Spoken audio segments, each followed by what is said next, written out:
The payment notice hit me like a slap across the face. The bank's red stamp still smelled of ink, and my mom's chemotherapy bill was tucked inside, like a rusty knife slowly cutting through me. I crouched at the end of the hospital corridor. My phone screen was cracked, but it was still lit up. 17 missed calls, all from the same person, my cousin Jason. I only listened to one of his voicemails. Miles, if you can't pay back the $3 million you owe Luray Holdings by next Monday, get ready to receive a court summons. Don't blame me for being ruthless, business is business, even between brothers. I gave a bitter smile. 3 years ago, my father was still the vice chairman of Luray Holdings. Jason's father was my father's older brother. We lived in the same villa and shared the same New Year's Eve dinner. Now my father is lying in the ICU with a cerebral hemorrhage. The company has been seized by my cousin's faction, the accounts have been manipulated, and all the debts have been pushed onto me. I can barely afford the daily ICU costs anymore. Mr. Miles. A strange man's voice sounded behind me. Low, steady, as if reading an official document. I turned around. A middle-aged man in a black suit, holding a brown paper envelope in his hand. Who are you? My name is Earl. I'm here on behalf of my master to discuss a deal with you. He handed over the envelope. A deal? Open it and take a look. Inside the envelope was a single sheet of paper, A4 sized, printed in song typeface, with cold, impersonal terms. Marriage contract. Party A, Cynthia. Party B, Miles. Party B voluntarily enters into a legally binding marriage with Party A for a term of 3 years. Party B shall fulfill the duties of a husband, including but not limited to taking care of Party A's daily life and accompanying Party A in family and social activities. Party A shall pay Party B a monthly remuneration of 50,000 yuan. Upon the expiration of the contract, Party B shall receive an apartment located in this city under Party A's name and a cash compensation of 5 million yuan. Party B shall not terminate the contract prematurely for any reason, otherwise, Party B shall compensate Party A for all losses. Note, Party A has severe facial defects and mild intellectual disabilities. Party B shall assess their own level of acceptance. Sign, or not sign. Earl's voice was like a ruler, measuring the distance precisely. My mind was buzzing. 50,000 a month is enough to cover my mom's chemotherapy. In 3 years, there will also be a house and 5 million, enough to pay off the debts. The condition is, marrying an ugly and stupid woman. It was raining outside. At the end of the hallway, a nurse called me to pay the fees. I took out a pen. The moment I signed, I heard something shatter. It wasn't the pen refill. It was my dignity. The news spread faster than I expected. Did you hear? Miles married into the Soren family. The Soren family? Which Soren family? The one in the new energy business. The eldest daughter, Cynthia, I heard her face was burned and she has mental issues. TSK, Miles is at least a rich second generation, yet he's ended up like this. Rich second generation. Just a fallen family, that's all. I turned off my phone, refusing to look at those messages. The next day, I stood at the entrance of Cynthia's villa, carrying a suitcase. A servant led me inside. The living room was spacious, but the curtains were drawn tightly, leaving the space dimly lit. There was a faint smell of medicine in the air. Then I saw her. Cynthia sat on the sofa, dressed in a plain white long dress, her hair long and falling to her waist. She kept her head down, her bangs covering most of her face. But they couldn't hide the scar. Starting from the end of her right eyebrow and extending to her cheekbone, a dark red scar lay like a centipede on what should have been a beautiful face. Why you, hello. She looked up and gave me a faint smile. That smile was somewhat vacant, her gaze unfocused, the curve of her lips as if she had practiced for a long time before learning it. Are you, my husband? Her voice was soft and sticky, like a child who hadn't grown up. My throat tightened. Yeah, I'm Miles. Miles. She repeated, then clapped her hands and laughed. That sounds nice. The servant whispered nearby, "Mr. Miles, the young lady isn't quite right in the head. Please bear with her." I nodded. Since I was already here. The first week was the hardest. Cynthia couldn't button her clothes, so every morning I had to dress her. She would just stand there, arms outstretched, like a little girl waiting for her mother. "Lift your hand a little higher." Oh. She was very obedient. So obedient that it was heartbreaking. When eating, she would get rice grains on her face, and I had to wipe them off for her. Once, she suddenly asked me, "Why are you looking at me?" "Because there's rice on your face." Oh. She touched her face, then smiled. "Then take another look for me, are there any more?" Bathing was the nanny's responsibility, but drying her hair was my job. Her hair was very long, and it took me half an hour each time. She sat obediently, occasionally humming a song I had never heard before. "What song is that?" "One my mom used to sing to me. She rarely talks about her mother." I never asked. Nights are the hardest. She has night terrors and wakes up screaming almost every night. The first night, I thought something had happened to her and rushed into her room, only to find her curled up in the corner of the bed, trembling all over. "Don't be afraid, it's me, Miles."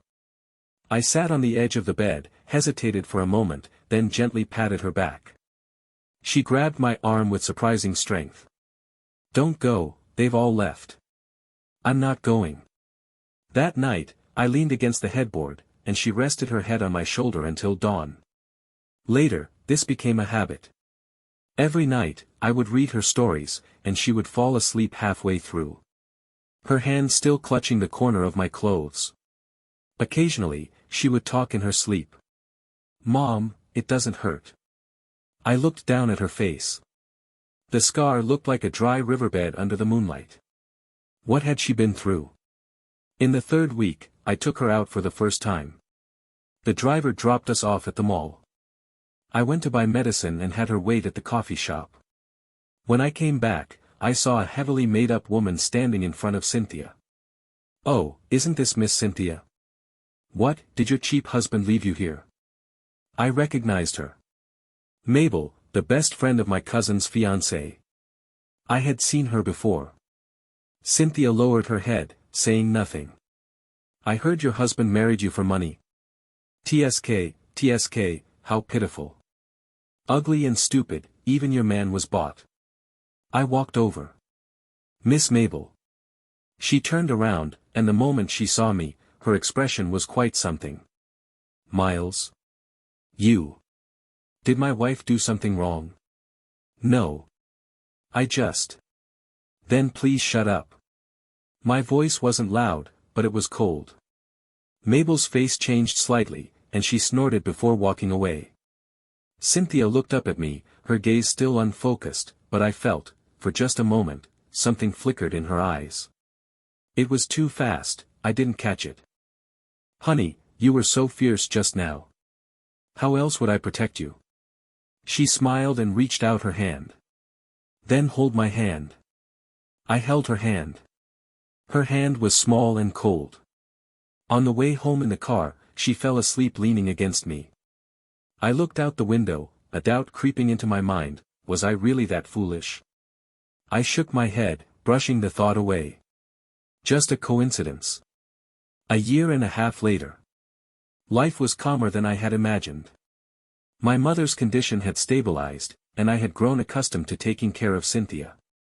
During this time, the biggest change in our lives occurred. Cynthia became pregnant. One night I drank too much and couldn't remember a thing that happened. The next day, when I sobered up, my heart was filled with nothing but endless self-blame and regret. Last autumn, my son Toby was born. He's now over half a year old, chubby and adorable, with eyes just like hers, curving into crescent moons when he smiles. Every time I come home from work, he grabs the walker railing and babbles as he rushes toward me. When I hold him, I sometimes feel dazed. This contract marriage doesn't seem so bad after all.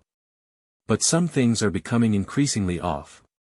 The first coincidence happened in the stock market. That day, I was in my study staring at my stock account, looking dejected. I had invested the last bit of money my father left me into a new energy stock, only to see it drop for 3 consecutive days. "Honey, what are you looking at?" Cynthia appeared behind me at some point, holding an apple and taking a bite. "Stocks. You wouldn't understand. What does this green text mean? It dropped." "Oh." She tilted her head and watched for a moment, then suddenly pointed at another stock and said, "This one looks nice, it's red." I glanced at the stock she was pointing at, a competitor's stock to her family's company, which was rising at the time. "I'm not buying this one anyway." "Why?" "Red looks good." I ignored her. But that night, for some inexplicable reason, I looked up that company's financial report. The performance was explosive. The next day, I cleared out all the junk in my portfolio and went all in on that stock. A month later, it tripled. Staring at the 7-figure increase in my account, a chill ran down my spine. Was it a coincidence? I tentatively asked her, "Cynthia, why did you point out that stock that day?" She was doing a puzzle, not even lifting her head, because that little rabbit is cute. The puzzle was of a little red rabbit. I stared at her for a long time. She was smiling. A smile just like a child's.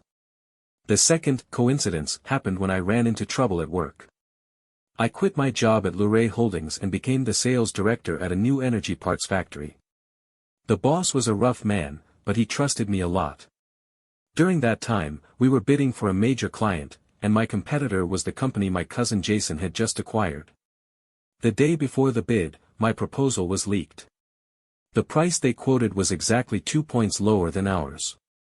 I was at my wit's end, spreading documents all over the table, sitting in the living room revising the plan until dawn.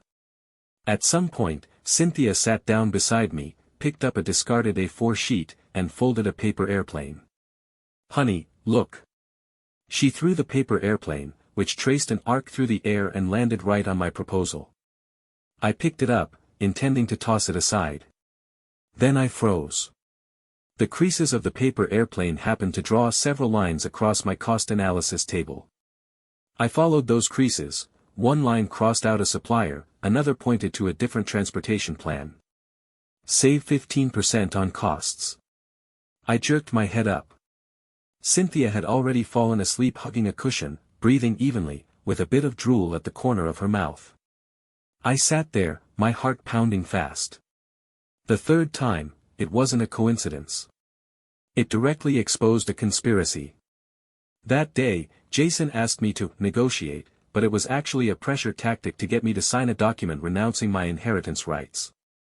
I went, knowing full well it was a trap. In the meeting room, there were Jason, his lawyer, and 2 bodyguards. "Miles, sign this document, and we'll forget about the previous debts." "And what if I don't sign?" He smiled. "Then your father's medical expenses, how much does the ICU cost per day again?" I clenched my fists. My phone suddenly vibrated. A text message from Cynthia. Just one photo. It was the same renunciation of inheritance agreement in front of me, but several paragraphs were circled in red pen. Hidden within those paragraphs were several legal traps. If I signed, I would not only give up my inheritance rights but also take on new debts. I put down the pen. "Jason, I'll have a lawyer review this agreement before I sign it." Jason's expression changed. "When did you hire a lawyer?" "Before I came here." I got up and left. Walking out of the conference room, I leaned against the wall, my hands trembling. Those traps were deeply hidden, and even an ordinary lawyer might not have spotted them. How did she know? And, how did she get a scanned copy of this agreement? When I left home today, she had just woken up and hadn't even changed her clothes. That evening, I returned home. Cynthia was on the sofa watching cartoons. I sat down beside her. "Cynthia, the photo you sent me today, where did it come from?" "What photo?" "That one." She tilted her head and thought for a moment. "I don't know, it just appeared on my phone." "You don't know?" "Yeah." She stared intently at the TV, one little hand reaching over to grasp my fingers. I looked at her. That scar, that vacant stare. I closed my eyes. No. Something was wrong. But I couldn't put my finger on it. The real crisis arrived that day. Cynthia's grandfather was critically ill. Cynthia's father had passed away when she was young, and her family's business had always been under her grandfather's control. The moment he fell ill, various factions began to scheme against one another. The biggest threat came from Cynthia's uncle, Howard. He had allied with several of the group's old loyalists and Jason's capital, preparing to forcibly take over the company after her grandfather's death.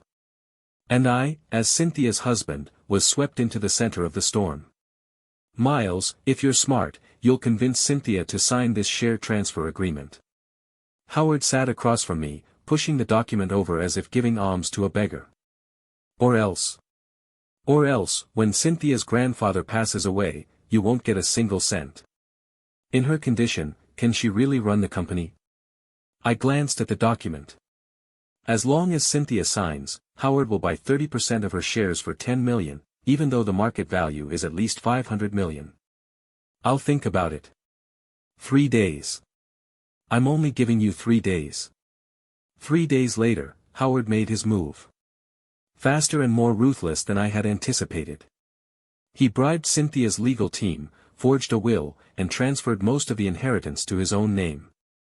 Meanwhile, Jason, together with several suppliers, sued Soren New Energy for overdue payments and applied for asset freezing. Court summons, asset freezing orders, and news of a forged will all came crashing down within a single day. Soren Group's stock price plummeted. I sought help everywhere, making over 50 phone calls, but no one was willing to assist. Those who had once called me brother all vanished. I sat in the study, staring at the pile of legal documents on the desk, feeling an unprecedented sense of helplessness. Cynthia walked in with a glass of warm milk. "Honey, have some milk. Just leave it there." She didn't leave. She stood beside me, looking at the documents. "These papers are terrifying." "Yeah. Honey, are you very sad?" I looked up at her. She tilted her head, her gaze still unfocused. "No, I'm fine." "You're lying." She crouched down and placed her hand on my knee. "You're shaking." I looked down at my own hands. They really were trembling. "Cynthia, what if? I mean, what if we run out of money in the future? What then? Then we'll just live in a small house. Aren't you afraid?" She looked at me seriously. "I'm not afraid. You're here." I smiled and patted her head. But in my heart, I was thinking, who's going to save me? That night, I made a decision. No matter what, I was going to fight it out at the shareholders' meeting. Not for the money. For her. Over the past year or so, she had given me a home. Even if this home was fake, I was going to protect it. The next day, Soren Energy's extraordinary general meeting. I walked into the conference room wearing my only decent suit. Howard sat at the head of the table, with Jason beside him. A dozen or so shareholders, all of them Howard's people. "Miles, what are you doing here?" Howard smiled kindly, as if looking at a naive child. "I represent my wife Cynthia, holding 30% of the shares, and I have the right to attend the shareholders' meeting." "Of course you do." Howard spread his hands. "Please, have a seat." I sat down. The meeting began, and Howard read out the new board of directors list, all of whom were his people. Then he proposed issuing new shares to dilute my stake. Objection. I raised my hand. "The majority vote is in favor, the objection is invalid," Howard's lawyer announced with a smile. I stood up. "The procedure is illegal." Jason cut me off. "Miles. As a son-in-law who married into the family, what right do you have to speak here?" The conference room burst into laughter. I clenched my fists. "Cynthia is just a fool. Do you think marrying her will get you a share of the money?" Jason stood up and walked over to me. "Wake up. You're nothing. Sign the waiver, and I'll still leave you a way out." I looked at him. The conference room fell silent. Everyone was watching me. I knew I had lost this round. It wasn't that I hadn't tried, it was that I had no cards left to play. I was about to speak, when the door swung open. The sound of high heels striking the marble floor. Crisp, steady, as precise as a metronome. Everyone turned around. A woman stood at the door. She wore a sharply tailored black suit skirt, her hair pinned up, revealing a fair stretch of neck. Her face, no scar. The scar I had wiped countless times, touched countless times, was gone. In its place was a face so exquisite it seemed unreal. Eyebrows and eyes like a painting, lips a vivid vermilion. She swept her gaze across the conference room, the corners of her mouth lifting slightly. That smile, I knew all too well. But her eyes were different. No longer vacant or dull. They were sharp. Like a blade. "Honey, is this scene good?" she spoke. The voice was the same, but the tone was entirely different. No softness, no childishness, only a cold, commanding presence. Like a knife. The entire room fell into dead silence.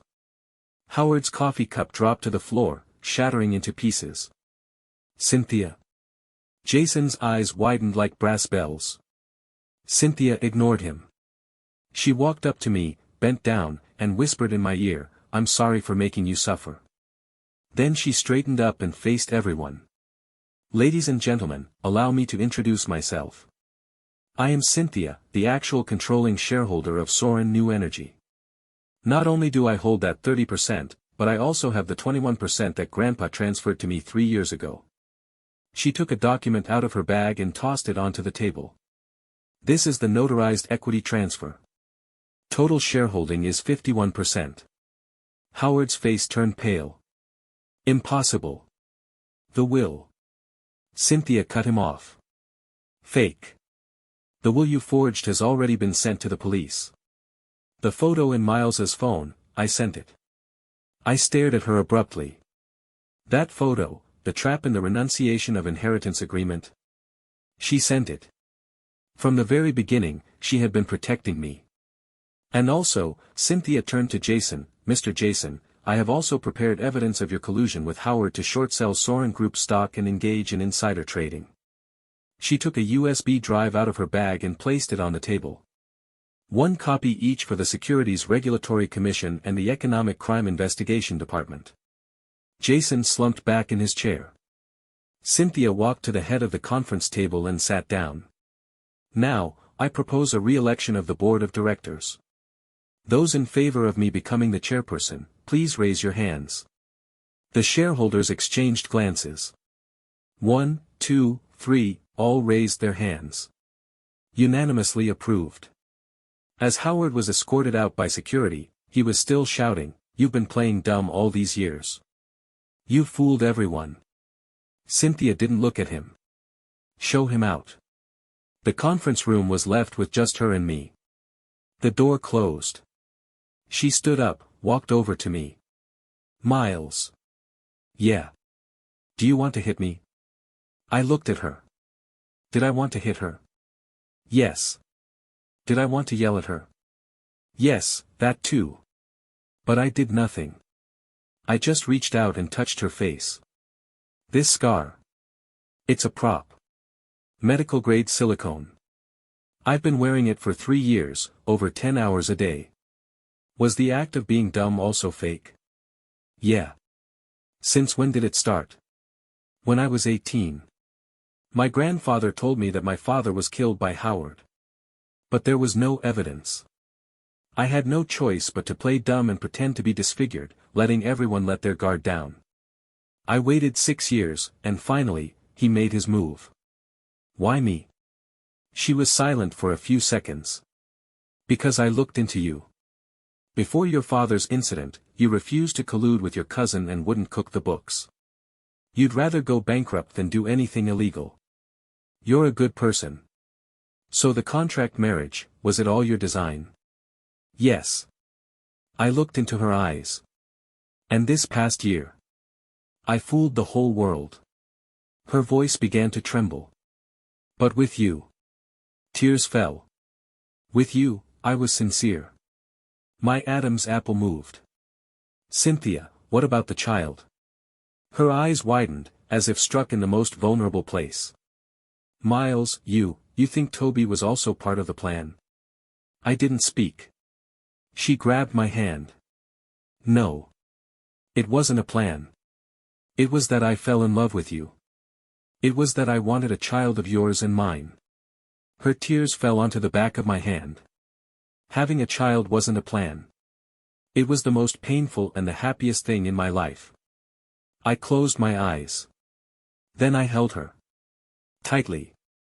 You lied to me. I'm sorry. I rested my chin on the top of her head. But thank you. She cried in my arms. Like a child. This time, it wasn't an act. The next 3 months were the busiest yet most exhilarating period of my life. Cynthia took over Soren New Energy with decisive force. She is no armchair strategist. Over the past 6 years, though she may have seemed naive, she has thoroughly mastered the operational processes of every department within the Soren Group. Finance, production, sales, legal affairs, she knows them even better than the veterans who have served for 20 years. I am responsible for external coordination and supply chain management. This year as sales director has not been wasted. I know every supplier's background and every person's character inside out. The two of us work together like interlocking gears. During the day at the board meeting, she is the iron-fisted female president, with me beside her handing over documents and analyzing data. At night at home, she curls up in my arms in her pajamas, asking me to blow-dry her hair. Honey, you were so fierce at the board meeting today. Learned it from you. Then you didn't learn it well enough. Look at me. She put on a stern face, mimicking her own demeanor at the meeting during the day. This plan won't work. Do it over. Keep your tone cold. I smiled. What are you laughing at? Laughing at how cute you are. She blushed. A 30-year-old woman, her face as red as an 18-year-old's. But Howard hadn't given up. He was in prison, but he still had remnants of influence on the outside. A bribed executive secretly sold the core technical data of Soren Group's next-generation solid-state batteries to a competitor. By the time we found out, the other party was already preparing to hold a product launch. Once it's released, our patent will become invalid, 3 years of R&D will go down the drain, and the loss will be at least $2 billion. The entire team panicked. Cynthia held an emergency meeting overnight, her face grim. There's no way around it. We filed for the patent later than they did, so legally. Wait, I interrupted her. Everyone looked at me. Miles, do you have any ideas? Cynthia's assistant asked. I recall something. About a year ago, shortly after I arrived at Cynthia's place, I was organizing documents in the study when Cynthia, who was still playing dumb at the time, walked over, picked up a pen, and drew a diagram in the margin of a technical document. I didn't think much of it then. But now that I look back, that diagram was an improvement plan for a battery structure. I rummaged through everything and found that document. The diagram was still there. There was also a line of crooked handwriting on it. Honey, does this circle look nice? It wasn't a circle. It was a novel topological structure for the electrolyte separator. I called the technical director. Victor, take a look at this diagram. Is there any way to bypass the other party's patent? There was a minute of silence on the other end of the line.